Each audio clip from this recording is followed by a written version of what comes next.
Okay, so believe it or not, we are almost done with this problem. So we took the Laplace transform and we solved for the Laplace transform of y, and we got this lovely expression.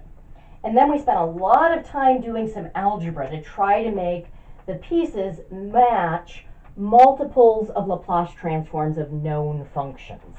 And so what I did is I've written down here the formulas that we match with the relevant constants plugged in. Just want to point out, in the last video, as I wrote this constant down, I said 1 over 4 root 3, but my 4 looked kind of like another square root sign. It was sort of a weird squiggle. So I made sure that that looks like 4 root 3 in the denominator here. Okay, I think what I'm going to do is I'm going to go through, and for all the pieces that we've made match, I'm just going to write that those are the Laplace transforms of various functions. So this right here is 1 over root 3. We said this matched formula 3. Formula 3 was for e to the at times sine omega t. So we're going to have e to the negative t times sine of root 3t. Sorry, that's the Laplace transform of that. So this fraction right here is the Laplace transform of that function. Now here we're going to have minus 1/4 e to the negative 5s, which is going to tell me that I'm using formula 14 because I'm multiplying this by an exponential. That means before taking the Laplace transform, I had applied a Heaviside function. Okay, but this right here matches the formula, or formula 7. Formula 7 was the Laplace transform of cosine omega t, and here my omega is 2. So this is the Laplace transform of 2t. Plus 1/4 e to the negative 5s. Again, that tells me that we're going to be using formula 14. 1/4. An exponential function here is going to mean a Heaviside function and a translation when I take the inverse Laplace transform. But this, we said, matched the formula for formula 8. 8 was for the Laplace transform of e to the at times cosine omega t. Again, my a is negative 1 and my omega is root 3. So this is for e to the negative t cosine of root 3t. Plus 1 over 4 root 3 e to the negative 5s. Again, that's my sign that we're going to be using formula 14. But this, we said, we've made it match formula 3. Formula 3 is for the Laplace transform of e to the at times sine omega t, the same thing that we matched over here. So this is the Laplace transform of e to the negative t times sine of root 3t. So now we're ready to take some inverse Laplace transforms.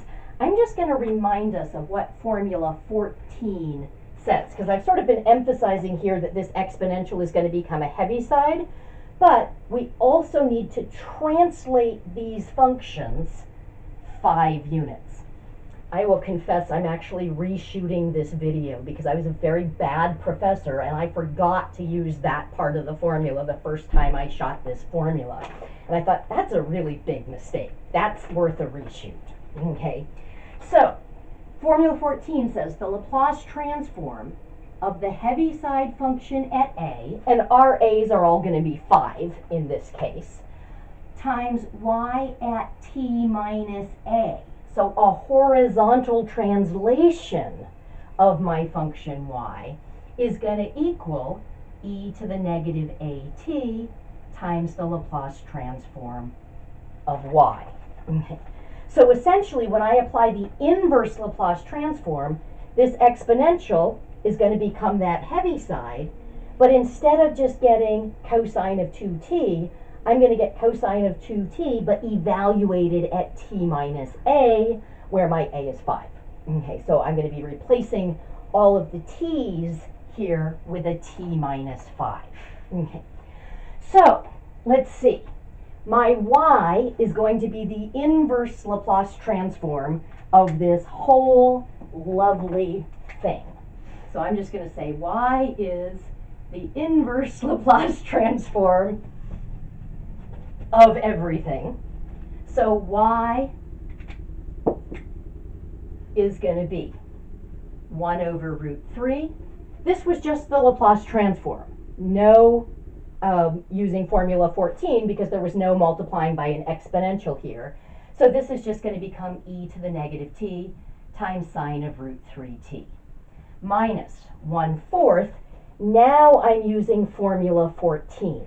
So this becomes the heaviside function at 5, and when I get the inverse Laplace transform of this function, but with t replaced with a t minus 5, so that I've got my y here was cosine of 2t, so I'm getting cosine of 2 times t minus 5, plus 1/4. Again, using formula 14, an exponential factor here becomes a factor of the heaviside function when I apply the inverse Laplace transform. And now I'm going to get this function, but not evaluated at t, evaluated at t minus 5. So that will be e to the negative quantity t minus 5 cosine of root 3 times the quantity t minus 5. All right, and same thing here. So I'm going to get plus 1/4 root 3. Applying formula 14 one more time, that exponential factor becomes a factor of the heaviside function. And now, instead of just getting this function at t, I'm getting this function at t minus 5.